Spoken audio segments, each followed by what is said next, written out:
Hello everyone, আমি রিম্পা। তো আমি আজকে সকাল সকাল নতুন একটা ব্লগ নিয়ে এসেছি। তো দেখো, আজকে সকালে খুব রোদ্র উঠে পড়েছে। তো তোমরা সবাই ভালো আছো আশা করছি। আমিও ভালো আছি। তো ছেলে স্কুল যাবে, ছেলের খাবার আর টিফিন রেডি করছি। এই তো ছেলে রেডি হয়ে গেছে অলমোস্ট। তো বই ও একাই গোছাচ্ছে, কারণ ও জানে গোছাতে। তো আমি রুটিনটা বলে দিচ্ছি, গোছাচ্ছে, নাহলে তো অভ্যাস হবে না।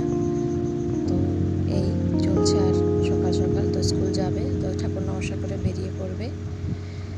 ও টোটো এসে গিয়েছে। তো তোমাদের যদি ব্লগটি ভালো লেগে থাকে তো লাইক কমেন্ট করে দিও, সাবস্ক্রাইব করে দিও। তো এই তো চলে যাচ্ছে। খুব রোদ্র উঠে গিয়েছে আজকে এখানে, তোমাদের এখানে। তো তোমরা সবাই আমাদের কেমন লাগলো বলো, ফোন করে।